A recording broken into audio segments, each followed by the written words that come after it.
الحمد لله وكفى وسلام على عباده الذين اصطفى أما بعد فأعوذ بالله من الشيطان الرجيم بسم الله الرحمن الرحيم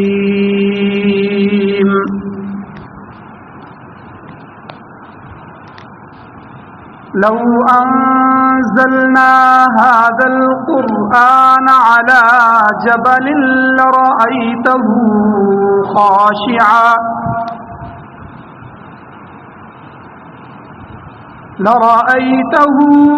خاشعا متصدعا من خشية الله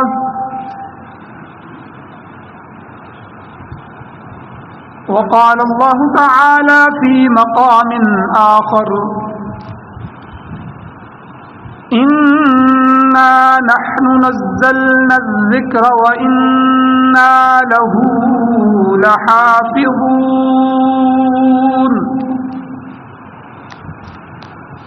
قال النبي صلى الله تعالى عليه وسلم إن الله يرفع بهذا الكتاب أقواما ويضع به آخرين صدق الله العظيم وصدق رسوله النبي الأمي الكريم درود اللهم صل على سیدنا مولانا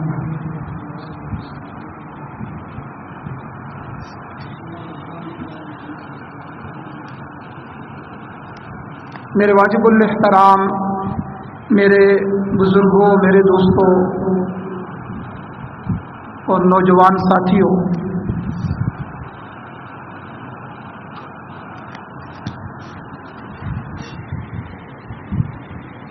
قرآن مجید اللہ تعالیٰ کی کتاب ہے اور اللہ کا کلام ہے، جو اس اللہ تعالیٰ نے اپنے آخری نبی حضور نبی کریم خاتم الانبیاء سرکار دو جہاں صلی اللہ علیہ وسلم پر نازل فرمائی، اور یہ ایک ایسی لا ریب کتاب ہے جو قیامت تک انسانیت کی ہدایت کے لیے آئی اور قیامت تک کی انسانیت کی ہدایت کرتی رہے گی، اور پچھلی جو کتابیں تھی آسمانی جو پچھلے انبیاء پر نازل ہوئیں، تورات، زبور، انجیل، صحائف مقدسہ، اللہ نے ان کی ذمہ داری لوگوں پر ڈالی، ان کے علماء پر ڈالی، ان کے اہل علم پر ڈالی، لیکن یہ ایسی مقدس کتاب ہے قرآن مجید کہ اللہ نے اب اس کی حفاظت کی ذمہ داری مخلوق پر نہیں ڈالی بلکہ خالق نے خود اپنے ذمے لی۔ اس لیے جس طرح قرآن مجید نازل ہوا ہے آج بھی قرآن اسی شکل میں موجود ہے، اور قرآن مجید ایسی عظمت والی کتاب ہے، ایسی عظیم کتاب ہے، ایسی عزت والی کتاب ہے کہ جو اس کو تھام لیتا ہے، اللہ تعالی جس طرح اللہ کی یہ کتاب بلند ہے اور عظمت والی ہے، اللہ اس شخص کو بھی عظیم بنا دیتا ہے، عظمتیں عطا کرتا ہے اور بلندی عطا کرتا ہے۔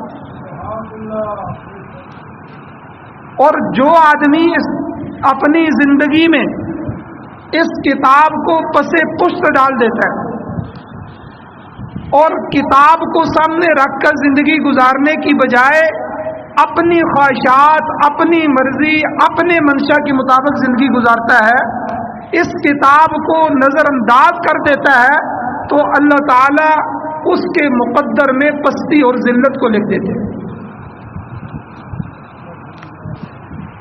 اور قرآن مجید ایسی مقدس کتاب ہے کہ جس کی عظمت، جس کی حرمت اور جس سے محبت ہر مسلمان کے دل میں پیوست ہے. کفار نے قرآن مجید کو مٹانے کی کوشش کی، ہر زمانے میں کوشش کی، ہر طریقے کی کوشش کی، ہر طرز پر انہوں نے کوشش کی، لیکن تاریخ گواہ ہے کہ وہ آج تک قرآن کو مٹا نہیں سکتے اور نہ ہی انشاءاللہ قیامت تک وہ مٹا سکے. لیکن پچھلے دنوں سویڈن کے اندر، اس بدبخت ملک کے اندر، اس کی دارالحکومت میں، حکومت کی سرپرستی کے اندر، جج اور حکومت اور عدلیہ کی اجازت سے آزادی کا نام دے کر ایک ملعون شخص نے میڈیا کے سامنے پولیس کی موجودگی میں، پولیس کے پہرے میں قرآن مجید کی بے حرمتی کی اور قرآن مجید کو نظر آتش کرنے کی ناپاک جسارت کی. تو وہ لوگ دن بدن آئے دن اس طرح کی حرکتیں کرتے ہیں اور یہ حرکتیں کر کے وہ مسلمانوں کے دلوں سے قرآن مجید کی عظمت اور حرمت نکالنا چاہتے ہیں. لیکن یاد رکھنا چاہیے ان کو کہ جس طرح ان کے آباء و اجداد قرآن مجید کو مٹانے کے لیے کوششیں کرتے رہے اور قرآن نہیں مٹا، تو انشاءاللہ ان کی کوششوں سے نہ ہی قرآن کو مٹا سکتے ہیں، نہ ہی کسی مسلمان کے اس کے دل سے اس کی عزت اور حرمت کو نکال سکتے ہیں. اور آج کے اس خطبے میں قرآن مجید کی عظمت اور حرمت اور تقدس کے حوالے سے چند باتیں آپ سے عرض کرنی ہیں.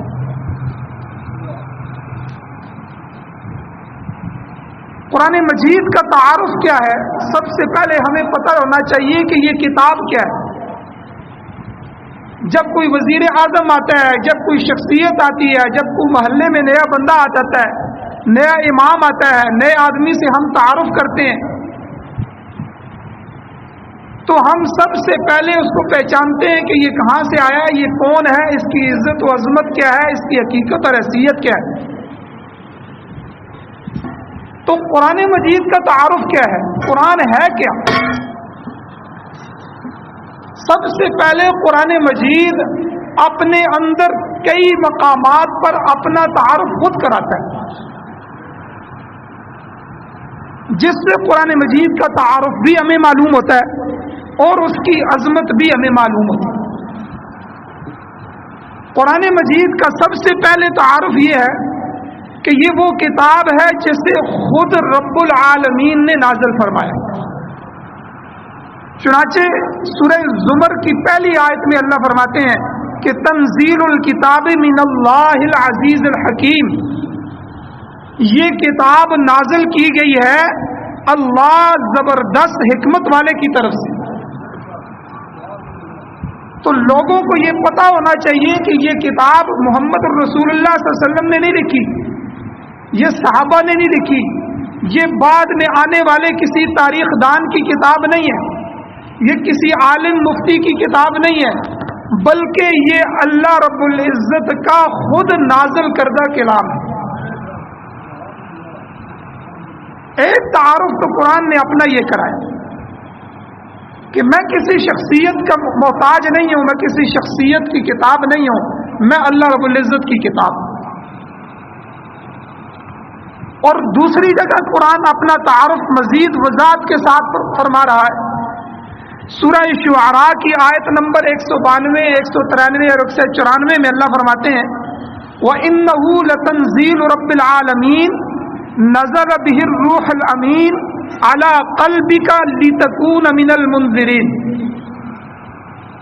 تین چیزوں کا قرآن نے ان تین چھوٹی آیتوں میں تذکرہ کر کے ایک تعارف کروایا کہ بے شک یہ قرآن وَإِنَّهُ لَتَنزِيلُ رَبِّ الْعَالَمِينَ، یہ جتنے بھی جہان ہیں، زمین و آسمان، فلک، سیارے، ستارے، ان سب کا جو بنانے والا، پالنہار، پالنے والا جو رب ہے، رب العالمین، یہ قرآن اس کا نازل کر رہے ہیں۔ دوسری، اس نے وہاں سے نازل کیا، لانے والا کون ہے؟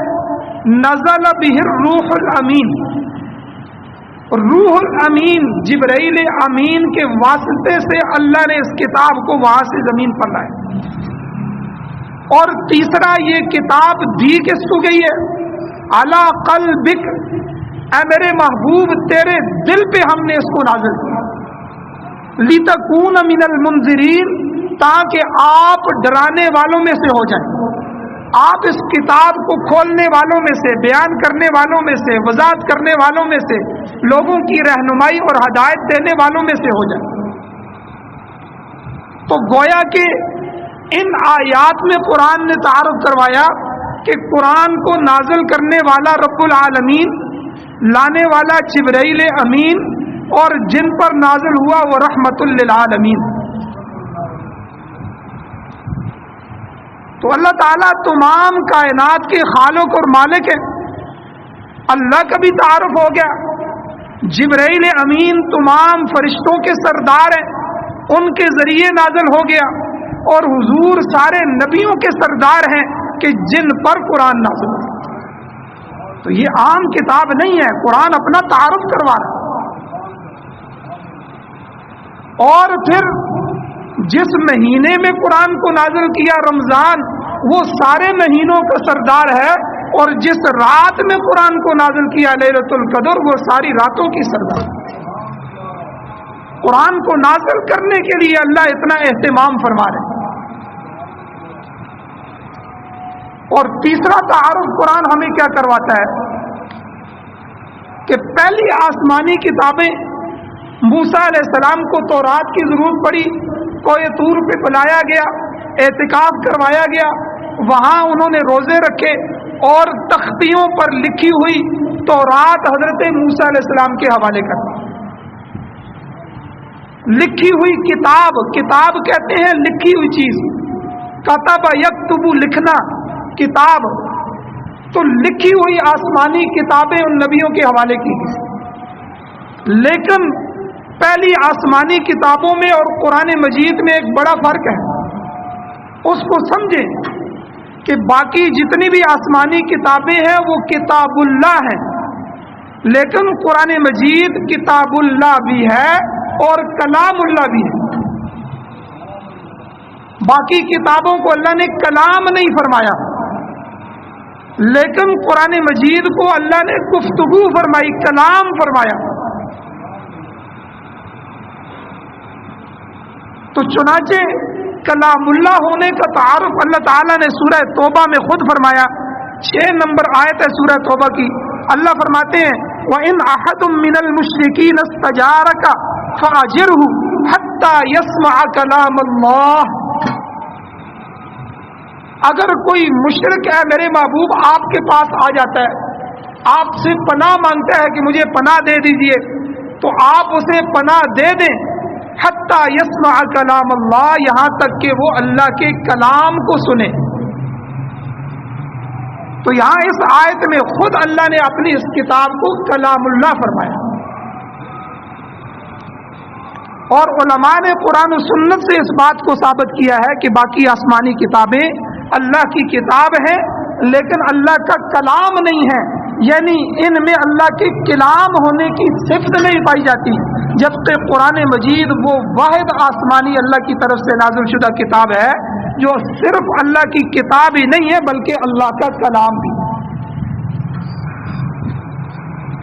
اور دوسری آسمانی کتابیں تختیوں پر لکھ کر انبیاء کے حوالے کر دی گئی تھی، جبکہ قرآن مجید کو صرف تختی پر لکھ کر نہیں دیا گیا بلکہ اللہ رب العالمین نے خود اس کو اپنی زبان مبارک سے ادا فرمایا، اللہ نے خود اس کی تلاوت کی اور جبرائیل امین کے سینے میں محفوظ کیا، اور جبرائیل امین نے آ کر رسول اللہ صلی اللہ علیہ وسلم کے سامنے تلاوت کی، اور اس طرح پھر اللہ نے آپ علیہ السلام کے قلب اطہر پر، سینہ مبارک پر اس کو محفوظ کر دیا. جیسے جبرائیل پڑھتے جاتے تھے حضور علیہ الصلوۃ والسلام کے سینے میں قرآن محفوظ ہوتا جاتا تھا. پھر حضور نے اس قرآن کی تلاوت کر کے اس کو ساری امت تک پہنچایا. تیسرا تعارف قرآن نے یہ کہا کہ میں عام کتاب نہیں ہوں. پہلی کتابیں بھی اللہ کی کتابیں تھی، لیکن ان میں اور میرے درمیان یہ فرق ہے کہ میں اللہ کا کلام. اور چوتھا کیا کہ چوتھا تعارف قرآن مجید سورۃ النساء کی آیت نمبر 82 کے اندر اللہ فرما رہے ہیں افلا یتدبرون القرآن ولو کان من عند غیر اللہ لوجدوا فیہ اختلافا کثیرا، کہ یہ کتاب اللہ کی لا ریب کتاب ہے، اس میں کوئی شک نہیں ہے. اور مشرکین کو قرآن کہہ رہا ہے کہ تم اس قرآن میں غور تو کرو. افلا یتدبرون، وہ تدبر اور غور و فکر کیوں نہیں کرتے؟ القرآن، قرآن مجید میں اللہ خود کہہ رہے ہیں ولو کان من عند غیر اللہ، اگر یہ اللہ کے غیر کی کتاب ہوتی اور اللہ کے غیر نے لکھی ہوتی تو لوجدوا فیہ اختلافا کثیرا، تو اس میں یہ بہت سارے اختلاف دیکھتے. تو یہ لوگ دیکھیں، انسان کا کوئی کلام ہوتا ہے اس میں غلطی بھی ہو جاتی ہے، کمی پیشی کی بھی گنجائش ہوتی ہے. اس لیے آپ نے اکثر کتابوں میں لکھا ہوا دیکھا ہوگا، جو علماء نے مصنفین نے کتابیں لکھی ہوتی ہیں وہ شروع میں ہی لکھ دیتے ہیں کہ اگر آپ کو اس میں کوئی غلطی نظر آئے تو برائے کرم ہمیں اطلاع دے دیں، اگلا آئندہ ایڈیشن جب ہم شائع کریں گے تو اس غلطی کو درست کر لیں گے. تو انسان کے لکھے ہوئے میں غلطی بھی ہو سکتی ہے، کمی پیشی بھی ہو سکتی ہے. انسان خطا کا پتلا ہے، لیکن قرآن دعوت دے رہا ہے کہ میرے اندر غور و فکر کرو، میں رب العالمین کا کلام ہوں. اگر میں کسی مخلوق کا کلام ہوتا تو میرے اندر اختلاف ہوتا، میرے اندر کمی رہ گئی ہوتی، میرے اندر مسائل غلط ہوتے. اور شروع میں قرآن نے فرما دیا الف لام میم ذالک الکتاب لا ریب فیہ. لوگوں، یہ جو کتاب تم پڑھنا شروع کر رہے ہو، اس کو تم نے کھول لیا ہے، اس کی ابتدا کی ہے، تو پہلا عقیدہ یہ بنا لو کہ یہ ایسی کتاب ہے کہ جس میں کوئی شک و شبہ کی گنجائش نہیں. اور پھر قرآن مجید نے اپنے زمانے کے لوگوں کو، مشرکین مکہ کو جو عرب تھے اور فصیح اللسان تھے، عربی زبان میں مہارت رکھتے تھے، اور اسی لیے عرب ہم سب کو، باہر کی دنیا کو اجمی کہتے تھے. اجم کہتے ہیں گنگے کو، کہ ہم بھی بولنے والے لوگ ہیں اور یہ سارے اجمی ہیں. ایسے لوگوں کو قرآن 3 چیلنج کر رہے ہیں. پہلا چیلنج کیا ہے کہ قرآن کہتا ہے قل لئن اجتمعت الانس والجن، اے حضور آپ ان کو کہہ دیں، مشرکین مکہ کو، عرب کو، سارے عرب کو چیلنج دیں، ان کو کہیں اگر یہ انسان اور جنات سارے جمع ہو جائیں علی ان یأتوا بمثل ھذا القرآن، اس قرآن کے مثل لانے کے لیے کہ ہم اس جیسی کتاب لکھ کے دکھا رہے ہیں، تو قرآن کہتا ہے لا یأتون بمثلہ، وہ اس کے مثل نہیں لا سکتے. ولو کان بعضهم لبعض ظہیرا، اگرچہ ان میں سے بعض ایک دوسرے کے دوست بن جائیں، امریکہ والے بھی جمع ہو جائیں، پاکستان والے بھی جمع ہو جائیں، یورپ والے بھی جمع ہو جائیں، ایک دوسرے کی مدد بھی کریں، اور اس قرآن کے مقابلے میں کوئی قرآن لکھنا چاہیں تو نہیں لکھ کے لا سکتے. یہ قرآن کا چیلنج ہے، قیامت تک کے لیے چیلنج. اور پھر دوسری جگہ قرآن مجید نے فرمایا ام یقولون افترا، سورہ ہود کی 13-14 نمبر آیت ہے. کیا یہ لوگ یہ کہتے ہیں کہ پیغمبر نے یہ قرآن گھڑ لیا ہے، پیغمبر نے یہ قرآن خود لکھا ہے؟ تو قرآن کہتا ہے اچھا میرا چیلنج ہے، قل، آپ پیغمبر ان کو چیلنج دیں، ان کو کہیں فَأْتُوا بِعَشْرِ سُوَرٍ مِثْلِهِ، کہ تم بھی اس جیسی 10 صورتیں مفتریات گھڑ کے لے آؤ.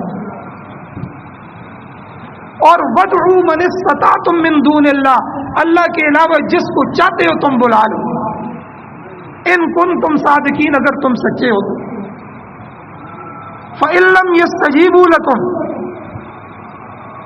اور پھر اگر یہ تمہاری بات کا جواب ہے میرے پیغمبر نہیں دیتے، اس طرف یہ نہیں آتے، تو فَاعْلَمُوا، پھر ان کو بتا دیں کہ یہ جان لیں انما انزل بعلم اللہ، یہ اللہ کے علم کا نازل کردہ قرآن۔ تو قرآن نے پہلا چیلنج کیا دیا، 10 صورتیں۔ اے عرب والے بڑا دعویٰ کرتے ہو تم، ہم فصیح اللسان ہیں، ہم اتنے شعر یاد کر لیتے ہیں، ہم نے نسب یاد کر رکھے ہیں، ہم جیسا بولنے والا کوئی نہیں ہے۔ تو تمہیں چیلنج دیتا ہے، قرآن تمہاری زبان میں ہے، عربی زبان میں ہے، زبان تمہاری ہے، تو تم اپنی زبان عربی زبان میں اس کی 10 صورتیں بنا دو۔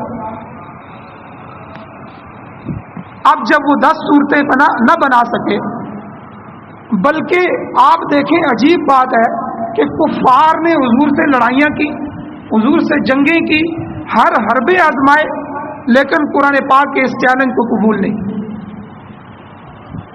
کیونکہ وہ جانتے تھے کہ یہ قرآن فصیح ہے، اس کی فصاحت اور بلاغت ایسی ہے کہ ہم ایک جملہ اس جیسا نہیں لا سکتے۔ آج بھی علماء ایک ایک آیت کو لے کر ایک ایک کتاب لکھ رہے ہیں، ایک ایک آیت میں اللہ نے انداز ایسا اختیار کیا ہے، ایک ایک جملے سے پوری پوری کتابیں لکھ رہے ہیں، سمندر چھپا ہوا ہے اس میں۔ تو ہم ایسی کتاب کیسے لکھ سکتے ہیں؟ قرآن نے پھر دوسرا چیلنج کیا، قرآن نے کہا کہ اچھا تو تم یہ نہیں کر سکتے، تو پھر اس طرح کرو کہ تم جو ہے ایک سورت اس جیسی ایک سورت بنا کے لے آؤ۔ اس چیلنج کو بھی انہوں نے قبول نہیں کیا۔ ایک آیت بنا کے لے آؤ، اس کو بھی انہوں نے قبول نہیں کیا۔ تو اس لیے میرے بھائیو، یہ کلام عام کلام نہیں ہے، یہ رب العالمین کا کلام۔ اور اسی طرح قرآن مجید کی عظمت کیا ہے کہ تمام کتابوں میں سے اور آسمانی کتابوں میں سے سب سے عظیم تر کتاب، اور کلام پاک کی عظمت اور اہمیت جو ہوتی ہے، یہ کلام متکلم کی اہمیت سے سامنے آتا ہے۔ اب میں بول رہا ہوں، یہ میری تقریر ہے، کسی کو اچھی لگتی ہے تو کہتے ہیں یہ مولانا کا کلام ہے، کوئی اور عالم کا اپنا انداز ہوگا، تیسرے عالم کا اپنا انداز ہوگا۔ تو کلام اس متکلم کے اندر سے نکلی ہوئی بات ہوتی ہے، وہ اس کے جسم کا حصہ ہوتا ہے، اسی لیے تو ہمارے ہر جملے پہ وہ گالی بھی بن سکتی ہے، کسی کی تعریف بھی ہو سکتی ہے۔ ہم اپنے کلام سے اچھے بھی معاشرے میں ہو سکتے ہیں، اپنے کلام سے برے بھی ہو سکتے ہیں۔ وہ کلام میرا حصہ ہے، اسی کلام پہ گواہی ہے، اور اسی کلام بولنے پہ، گواہی دینے پہ عدالت کے فیصلے بھی ہوتے ہیں۔ تو میرا کیا ہوا کلام میرا حصہ ہے۔ تو قرآن مجید یہ اللہ کی صفت ہے، یہ اللہ کے اندر سے نکلا ہوا کلام ہے۔ تو قرآن مجید کی عظمت کی سب سے بڑی دلیل یہ ہے کہ اس کلام کو کلام کیا ہے اللہ رب العزت نے۔ اور اسی طرح حدیث مبارکہ میں آتا ہے، ابو سعید خدری رضی اللہ تعالیٰ عنہ، سنن ترمذی کی 2926 نمبر حدیث ہے، سنن دارمی کی 3356 نمبر حدیث ہے کہ حضرت ابو سعید خدری رضی اللہ تعالیٰ عنہ فرماتے ہیں کہ رسول اللہ صلی اللہ علیہ وسلم نے ارشاد فرمایا کہ اللہ رب العزت فرماتے ہیں، حدیث قدسی ہے، کہ جس شخص کو قرآن مجید نے اور میرے ذکر نے اتنا مشغول کر دیا کہ وہ مجھ سے مانگ نہیں سکتا، یعنی وہ قرآن کی اتنی تلاوت کرتا ہے کہ وہ اللہ سے دعائیں نہیں کر سکتا، وہ میرا ذکر اتنا کرتا ہے کہ وہ مجھ سے مانگ نہیں سکتا، تو اللہ کہتے ہیں میں اس کو مانگنے والوں سے بھی زیادہ عطا کرتا ہوں۔ اور تمام کلاموں پر اللہ نے فرمایا میرے کلام کی فضیلت ایسی ہے کہ جیسے اللہ کی فضیلت تمام مخلوق پر ہے۔ تو جس چیز کی نسبت قرآن کے ساتھ ہے وہ چیز بھی عظمت والی ہے۔ قرآن مجید جس رات میں نازل ہوا وہ رات بھی عظمت والی، لیلۃ القدر وہ عظمت والی رات ہو گئی۔ جس مہینے میں رمضان میں نازل ہوا وہ مہینہ بھی عظمتوں والا ہو گیا۔ جس نبی پر نازل ہوا وہ نبی بھی نبیوں میں سے عظمت والا ہو گیا، جس امت پر نازل ہوا وہ امت بھی سب سے عظیم ہو۔ قرآن مجید خود تو عظمت والا ہے، جس نے اس کو تھام لیا، اس کے ساتھ تعلق مضبوط کر لیا، اللہ نے اس کو بھی عظیم بنا دیا۔ بلکہ انسان کو تو چھوڑیں، قرآن کے اوپر جو ہم کپڑا چڑھاتے ہیں، غلاف چڑھاتے ہیں، وہ بھی عام کپڑا تھا، ہمارے گھر میں پڑا ہوا تھا، لیکن جب سے ہم نے اس کو کاٹ کے قرآن کے لیے بنا دیا، اللہ نے اس کپڑے کو بھی بلند کر دیا۔ اب اس کو ہم چومتے ہیں، اس کو نیچے نہیں پھینکنے دیتے، اس کے ساتھ ہم کوئی مٹی نہیں لگنے دیتے۔ پھر قرآن جس پلاسٹک پر رکھا جاتا ہے، عام پلاسٹک تھی، اس سے کئی برتن بن رہے تھے، ہم ان برتنوں کو کئی چیزوں کے لیے استعمال کر رہے تھے، کوڑا ڈالنے کے لیے بھی اس پلاسٹک کو استعمال کر رہے تھے، لیکن جب سے یہ پلاسٹک قرآن رکھنے کے لیے بن گئی تو یہ اتنی عظیم ہو گئی، اب اس پہ کوئی پاؤں رکھنے کے لیے تیار۔ اللہ نے اس بے جان چیز کو قرآن کی وجہ سے عظمت دے، تو جو انسان اس قرآن کے ساتھ لگ گیا، اللہ اس کو کتنا عظیم بنا دے، اللہ کی نظر میں وہ کتنا عظیم ہو جاتا ہے۔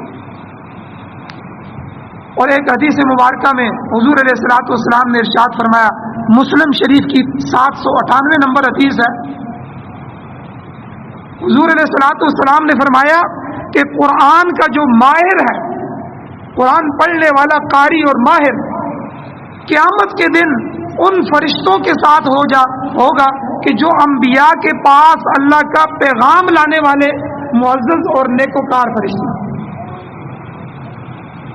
اور قرآن مجید کا اندازہ، اس کی عظمت کا اندازہ اس سے لگائیں کہ قرآن خود کہتا ہے، سورہ حشر کی آیت نمبر 21 میں اللہ فرماتے ہیں، لو انزلنا هذا القرآن على جبل لرأيته خاشعا متصدعا من خشیۃ اللہ۔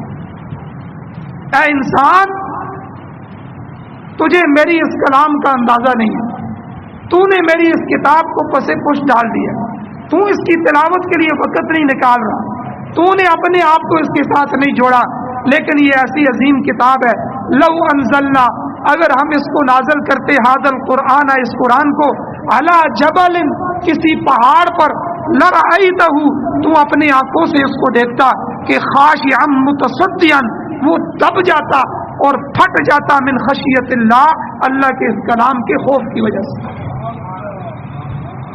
اللہ خود یہ چیلنج کر رہے ہیں، یہ قرآن کی عظمت بتا رہے ہیں انسان کو، کہ اگر تیری طرح ہم نے پہاڑوں کو عقل دی ہوتی، تیری طرح پہاڑوں میں غور و فکر کی صلاحیت ہوتی، تیری طرح دل اور سمجھ ہوتی، تو اگر ہم اس کو تجھے چھوڑ کے پہاڑوں پہ نازل کرتے تو وہ اس کو برداشت نہ کر سکتے۔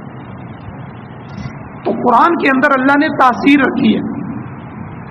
جس نے بھی قرآن کو صحیح سنا، توجہ کے ساتھ سنا، میں 2-3 واقعات آپ کے سامنے پیش کرتا ہوں، اللہ تعالیٰ نے ان کی زندگیوں کو بدل دیا۔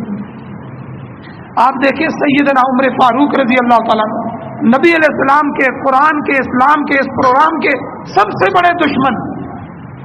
مشورہ ہوتا ہے کہ اس کا راستہ کون روکے گا، حضور کو نعوذ باللہ کون قتل کرے گا۔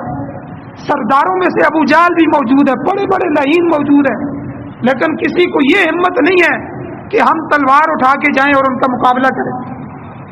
اتنے جری اور بہادر ہیں حضرت عمر کہ نعوذ باللہ نبی صلی اللہ علیہ وسلم کو شہید کرنے کے لیے نکلتے ہیں، لیکن جب راستے میں اپنے بہن اور بہنوئی کے گھر پہنچتے ہیں اور ان کی زبان سے وہ پہلے ان پر تشدد کرتے ہیں، اسلام سے ان کو روکنے کی کوشش کرتے ہیں، لیکن جب ان سے سنتے ہیں کہ کیا پڑھ رہے ہیں تو وہ مجھے بھی تو سناؤ کہ جو تم پر اثر کر رہا۔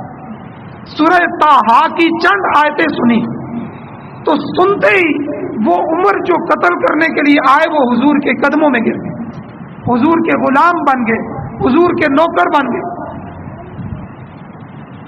یہ قرآن کا اثر ہے۔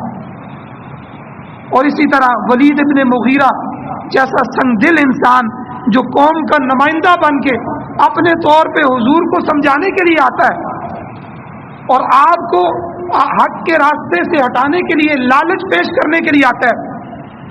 3 قسم کی لالچیں حضور کو دی گئیں۔ حدیث میں آتا ہے اس نے آ کے کہا لوگوں کو وزارت پسند ہوتی ہے، عہدہ مل جائے، وزارت مل جائے، اور عرب کے اندر سرداری بڑی چیز تھی کہ میں قوم کا سردار بن جاؤں، آپ کو ہم پورے عرب کا سردار بنائیں گے، پورے عرب کا ہم سب سردار مل کے آپ کے ہاتھ پہ بیعت کریں گے، آپ اسلام پوچھو۔ کتنی بڑی لالچ تھی۔ آج ہم چھوٹی سے عہدے کے لیے اپنا ایمان بیچ دیتے ہیں، ہم اسلام کو پیچھے ڈال دیتے ہیں، لیکن حضور علیہ السلام کے سامنے پورے عرب کی سرداری پیش کی گئی۔ پھر لڑکی کی خواہش ہوتی ہے کہ اچھی جگہ شادی ہو جائے، انہوں نے کہا کہ آپ عرب کے جس قبیلے کی بچی پر ہاتھ رکھیں ہم آپ کو اس کا رشتہ دینے کے لیے تیار۔ پیسوں کی لالچ ہے، ہم دولت کے ڈھیر آپ کے قدموں پہ لگاتے ہیں۔ اچھا یہ باتیں جب ہوئی تو حضور نے کیا کہا؟ حدیث میں آتا ہے حضور صلی اللہ علیہ وسلم نے سورہ نحل کی 90 نمبر آیت پڑھی، بس آیت سنائی، اس کو قرآن سنایا، ان اللہ یأمر بالعدل والاحسان وایتاء ذی القربى وینہی عن الفحشاء والمنکر والبغی یعظکم لعلکم تذکرون۔ اور حدیث میں آتا ہے کہ اس کا ترجمہ یہ ہے کہ بے شک اللہ تعالیٰ تمہیں انصاف کا حکم دیتا ہے، اللہ تمہیں بھلائی کا حکم دیتا ہے، اللہ تمہیں قریبی رشتہ داروں قرابت داروں کے ساتھ ان کے حقوق ادا کرنے کا حکم دیتا ہے، اللہ تمہیں لوگوں بے حیائی سے، برائی سے، ظلم سے منع کرتا ہے، اور اللہ تمہیں نصیحت کر رہا ہے تاکہ اللہ کی اس نصیحت کو قبول کرو۔